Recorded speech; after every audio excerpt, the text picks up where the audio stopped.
Increase हो जाते होंगे, मे बी स्वेल्ड अप हो जाते हैं वो और लड्डू की तरह। उसके अंदर इन्फ्लेमेशन है, इन्फ्लेमेशन की वजह से उसकी शेप डिस्टॉर्ट हो जाती है, हाँ जी। वही कुरकुरिटनेस आ गई। हम्म। Visibly Mars is red and thus known as रक्त, रुधिर, लोहितक। ये तो सभी को पता होगा, हिंदी इतनी तो सभी ने पढ़ी है। More than this, Mars gives the luck to survive on earth. अब देखिए मार्श कितना इंपॉर्टेंट है। It gives the luck to survive. अब कैसे एसोसिएट करेंगे इसको, लक टू सर्वाइव को? 8th हाउस में राशि होती है। That is one reason, but मैं बात कर रहा हूं लक टू सर्वाइव। आत्मा से ये 9वां है, लियो से ये 9th है। हाँ जी। तो आत्मा जब जीव के साथ जुड़ती है, जीवात्मा बनती है, और यहां फिर वो जो जीवात्मा का जो भाग्य है, कौन सा शरीर मिलेगा, वो मार्श बता रहा है, 9th। ये तो क्लियर होगा सबको कि लियो से एरीज 9th है। हाँ पिछली जी। बार हमने मूल त्रिकोण में आपने बताया था, मूल त्रिकोण। समझाया था ना, हम्म। ये वही चीज है। तो क्योंकि ये आत्मा जब जीव से मिल रही है 5वें में, तो it is giving birth to something which is getting body in Aries. तो आत्मा का भाग्य है, इसीलिए ये अर्थ पे सरवाइव करने के लिए जो लक चाहिए वो मार्श देता है।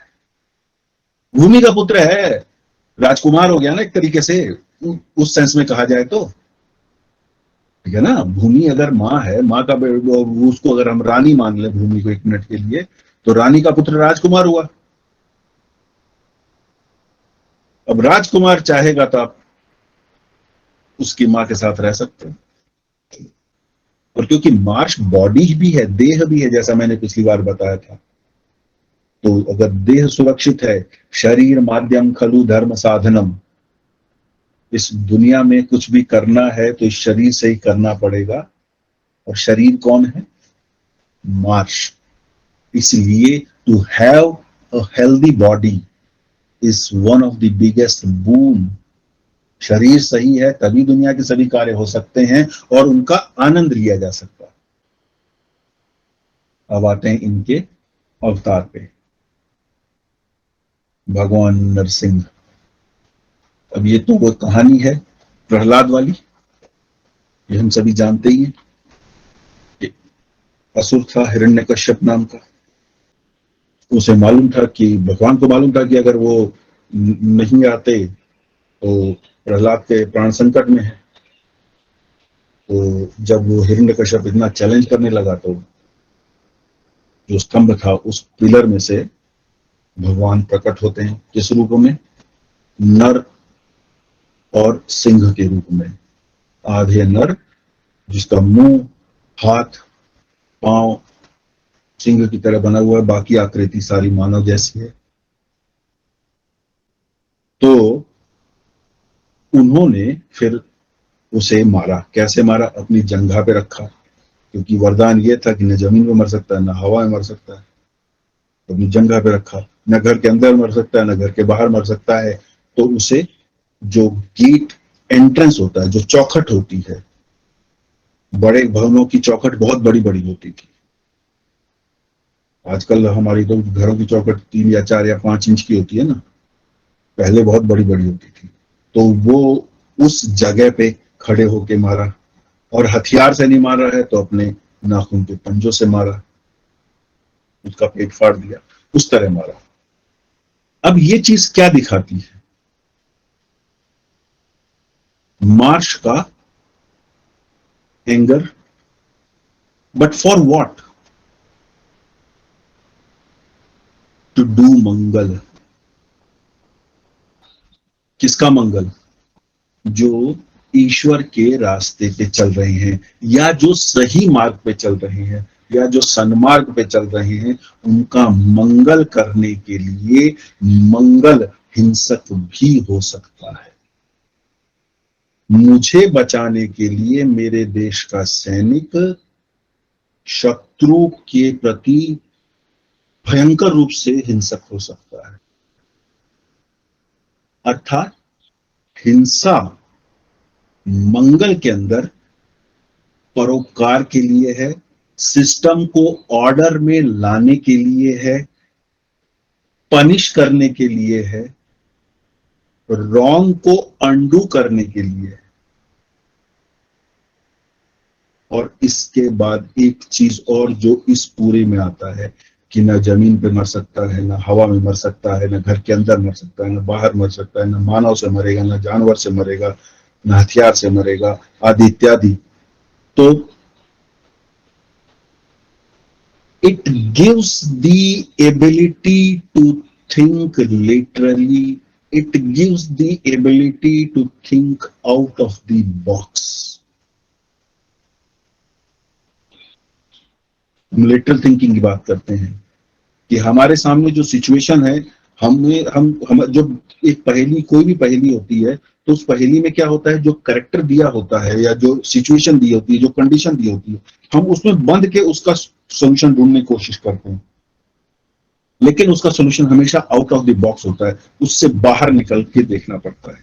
कोई एक ऐसी चीज होती है जो उसमें कवर्ड नहीं होती और वही उसका आंसर होती है, या वही उसको रिजॉल्व करती है, वही उसका सॉल्यूशन होती है। तो अगर मंगल बहुत अच्छा है तो वह व्यक्ति लिटरली सोच सकता है।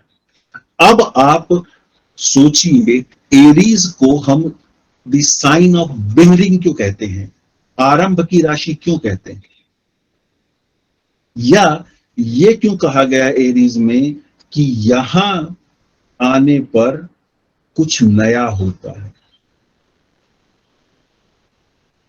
क्योंकि उसका स्वामी मंगल है और ये मंगल की कैपेबिलिटी है कि कैसी भी कंडीशन हो उसके अंदर कुछ नया उत्पन्न करने की, कुछ लिटरली सोच पाने की, कुछ आउट ऑफ द बॉक्स सोचकर नया करने की एबिलिटी है।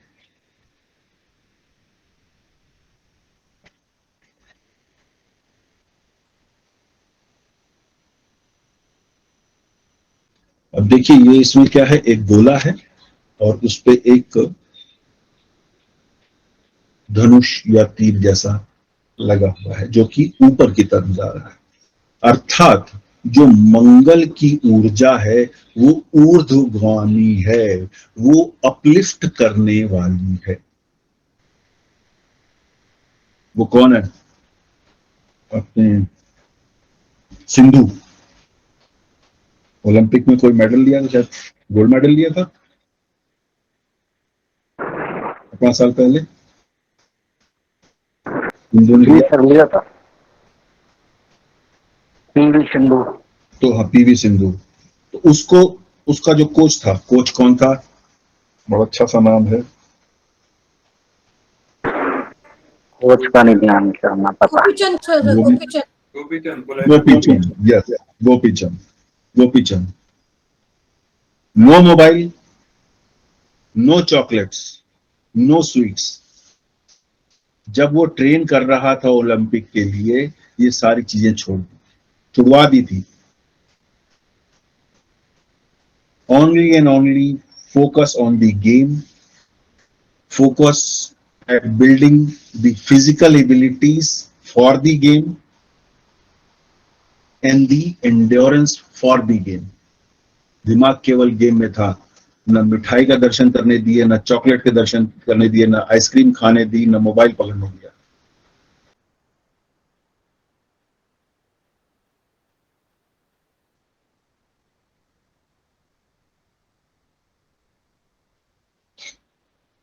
कुछ बोलने की जरूरत है मुझे?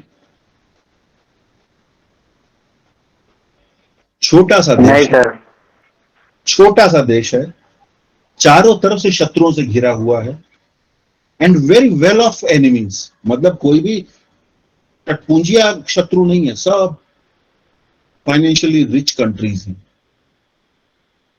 लेकिन उसके बीच में ये छोटा सा देश, अपने हरियाणा जितना बड़ा होगा शायद, और उन सबको नचा रखा है, पूरी दुनिया को नचा रखा है। Best brains of the world, best intelligent people, best doctors, best engineers, top रंग में इजराइल वाला होगा ही होगा। क्यों बेस्ट ब्रेन्स? क्यों? Marsh, lateral thinking, out of the box thinking. हम आज तक बम सोचते थे कैसे एक्सप्लोड करता है, ऊपर से गिरा, भड़ाम, चारों तरफ धुआं, हो गया काम। लेकिन बालाकोट जब किया, उसके लिए जो बॉम्ब इजराइल ने दिया था, वो क्या करता है जी? बिल्डिंग हो सकती है, बिल्डिंग को के अंदर ना जाके फटा तो बॉम्ब ऐसा दिया जो पहले ड्रिल करेगा, अंदर घुसेगा, तब फटेगा।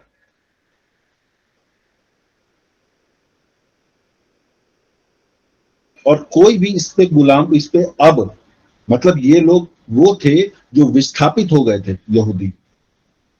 दे have regained their empire and then they are protecting it like anything. किसी भी देश की हिम्मत नहीं होती कि इजराइल के खिलाफ हो।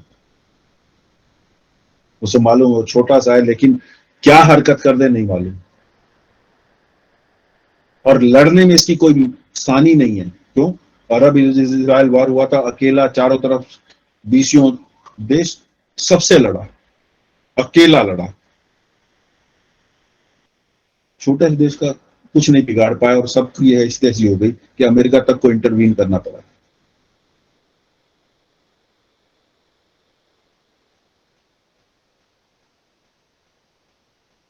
तो मेरे ख्याल में ये सिंबल एक्सप्लेन कर गया सब कुछ। माता पिता जिन संस्कारों को लेकर आप चल रहे हैं, और जो संस्कार आपको दिए हैं, वो संस्कार समाप्त नहीं होना चाहिए। The knowledge must be retained, maintained, sustained. Destroy नहीं करना चाहिए नॉलेज को। रघुकुल रीत सदा चली आई, प्राण जाहि पर वचन न जाई। तो रघुकुल में जब भगवान, ये राजा रघु जब इस परिपाटी को जन्म दे दिया कि हमने एक बार जो कह दिया वो करना ही करना है, तो उनकी संतान ने भी उसको फॉलो किया, उसको मेंटेन किया, उसको सस्टेन किया, उसको रिटेन किया, और आगे चलती रहे। तो अपनी सक्सेसिव संतानों को वो सिखाया। ठीक है? तो क्या चीज रिटेन करने के लिए कहा गया है? उस गुडनेस को, उस डिविनिटी को। जो भी गुडनेस है वो डिविनिटी ही है। तो 28 साल की उम्र में मंगल को समझ में आ जाता है कि भैया सेलिबेसी के लिए नहीं लड़ू मैं, I should abide by the family laws also, but I would not misuse my fire. That is good Marsh.